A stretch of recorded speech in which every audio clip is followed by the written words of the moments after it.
Hey, deserving listeners, it's time to continue our journey with Nicole and Azan. Let's get to the show. And I think sometimes that's why we get in fights, because I yell at him for doing that, and then he gets upset that I'm getting loud. Listen to me. This is important, okay? If he can't get over this, this will always be a sore spot in your relationship. Are you willing to put up with this for the rest of your life? I don't know. He says it's hard for him to trust while we're in different countries, which is understandable. But he said he'll be better when he comes to America. No, it won't get better. It won't. If he can't forgive you. She is the worst helper. Now, she might be right that the relationship is doomed. Maybe you know because you've seen ahead of me, but she is completely undifferentiated in her response. That she is 100% sure this is never going to work. I mean, I don't even know why Nicole even talks to her mom, because it's totally predictable what the mom is going to say. Now, the mom is absolutely, as I always say, 100% justified and entitled to her feelings of fear and worry for Nicole and May.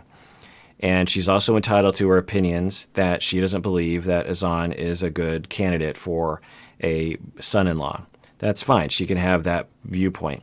But she doesn't know how to predict the future, and she doesn't really know Azan that well. So this notion that she knows the situation really well is an indication of clouding your emotions and your thoughts. So I often talk about differentiation, but maybe this is a good opportunity to give a little bit of elaboration. So differentiation refers to your ability to differentiate between yourself and other people, and your ability to differentiate between your emotions and your thoughts. There's a lot of different terms that we could use: emotions, feelings, instincts, knee-jerk reactions, and your reasoning ability, your sort of higher-minded ability.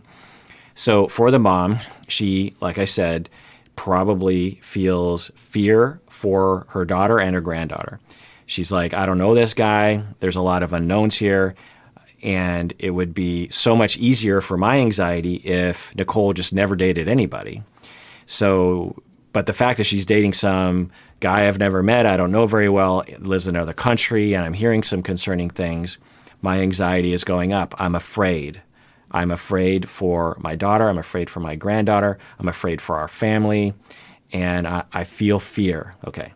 So that's normal. That would be, every grandma would feel those feelings unless they're a psychopath or something. Okay. So now what happens in an undifferentiated person is their emotion, her fear, will infuse with and overlap and cross the line with her thinking ability. So if she were more differentiated, she'd be able to say, okay, I'm feeling fear right now, but what do I think about my fear? And what do I think about this situation? Well, what I think about the situation is it's not really my place. Nicole's a grown woman. It's not really my place to demand or tell her what she's supposed to do with her life. And I want to build my daughter up so she can make her own decisions. And frankly, I don't really know the situation that well. Nicole knows the situation a billion times more than I do, because I don't even know Azan at all. I don't think the mom has even talked to him before. So when I think about, this is the mom, a differentiated mom, when I think about my fear, I don't really have enough information to know if my fear is justified or not. And even if my fear was justified, it's not really my place, because I'm done parenting. That my daughter is doing her own, she has the power to do her own thing, and I clearly don't have an effect on my daughter, because I have tried to get her to break up with Azan a million times. It hasn't worked. So why do I keep doing that? It's just getting my cortisol level up. It's just eroding my relationship with Nicole, maybe even eroding my relationship with my future son-in-law that I might have to live with for the rest of my life. So when I think about it, my fear isn't very helpful in this moment. I'm entitled to my fear, and there are things to be afraid of. But what do I do with that fear right now? Now, I just want to go back and say that, the little quip I said, I'm done parenting. That's cultural. I don't know, precisely the culture that Nicole's family is from. some people never end their parenting job. They could have an 80-year-old woman can have a 60-year-old son and still consider herself parenting. And so I don't want to take that away from anyone. But my point is that when you're differentiated, you have the ability to recognize your feelings. You don't deny them. You feel them. You validate them on the inside. And you might get validation from other people. And you have the ability to reflect on those feelings and think outside of the feelings. But if you're fused and you're undifferentiated, then your feelings dominate your thought process, and you don't have an ability to think straight, and you don't have the ability to reflect on what the best course of action is. Now, I don't know, but I would, if I was her or I was her therapist, I would say, well, that's a good question. What would I say to the mom if she was a client and she showed me this clip or something? I would say, okay, Mom, what's your goal here? You're clearly biased against Azan, and it sounds like you're trying to pressure Nicole, or you're trying to get into her head that this is a bad idea and you really want her to break up. Is that what I'm hearing? And the mom would, if she reflected on it, she'd be like, yeah, that is what I'm doing. Okay. Then I might say to the mom, well, what's your ultimate goal with your daughter and your granddaughter? What's your you have this objective, this smaller goal of breaking up Nicole and Azan because you think Azan is a bad idea, which you're entitled to that opinion. But what's your ultimate goal? And sometimes parents don't really have the time or the space or the know-how to reflect on it. Oftentimes what parents will come to is they'll say, well, I guess my ultimate goal for Nicole is I want her to be happy. And be like, okay, so you want Nicole to be happy.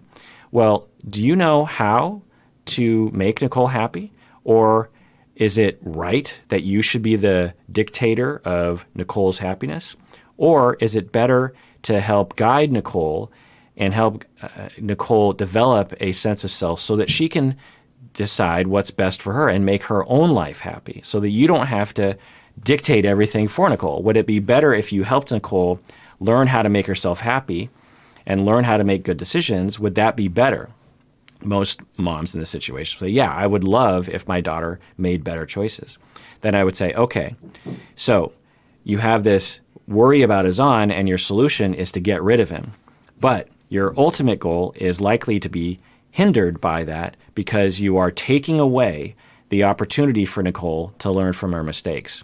And I know that's hard. It's hard to watch your grown child fall on their face, especially when a granddaughter is involved.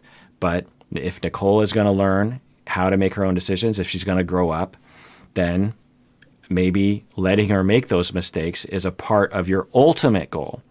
So in the moment, you feel the fear, but then you might push back on that fear and say like, well, my ultimate goal, my long game here is I don't want to have to be there for Nicole to pick up the pieces and to dictate every decision she makes. I want her to start to make her own choices. And so in order for that bigger goal to happen, I can't intervene right now. Now, I don't know if that's the right thing to do. There's no way to know. And a lot of family therapists, frankly, in my experience, not most, but some, will claim like, this is the right thing to do. You need to da-da-da-da-da-da. I've been around the block enough times with families and clients to know that there's really no way to know. It's just a matter of throwing stuff out there and saying, well, let's try this out, or do you want to try this out? Maybe this will work.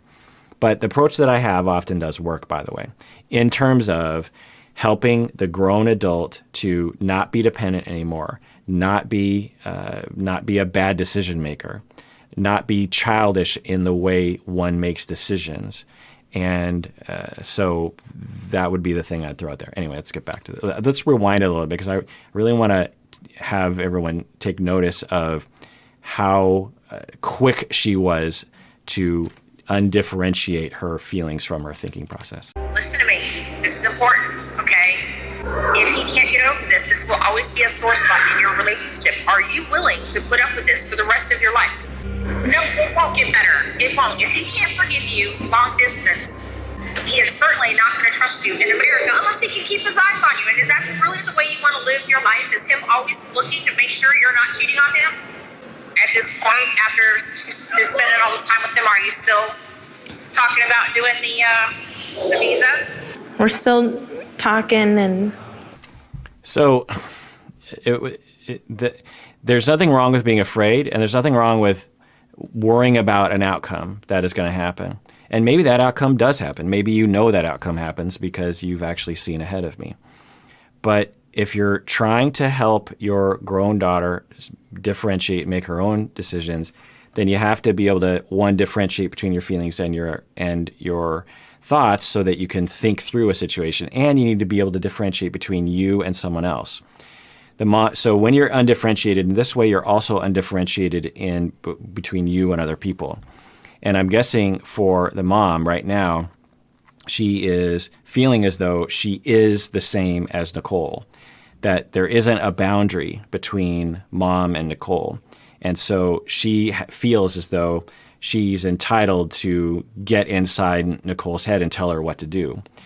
So another element of differentiation is the ability to be like, okay, right now I'm feeling really anxious about my daughter and I don't know what to do. But you know what? She's a grown woman. She's an adult now who is separate from me and has the ability to make her own life and make her own mistakes. And it's not me. And I'm worried, and my worry is happening, and it's over here, and my worry is justified. But we're not fused. She is not my 7-year-old daughter. She is a grown woman. She is independent. She has the ability to make her own choices. And so I have to recognize that there's me and then there's you, and respect that boundary between me and you. Now, we also see Nicole is starting to shut down. She's, as the mom forces over her in a dominant way, it's starting to look like Nicole is starting to dwindle a little bit. That sounds like some hesitancy there. Well, we've just been through a lot, and I feel like I wish I could see more from him, but I feel like being in Morocco is hard. Before I go back to America in a few days, me and Azan really need to decide if we're gonna do the K-1 visa. Everyone's so easy to say, who has a good relationship or a bad relationship, but I feel like every couple has its ups and downs.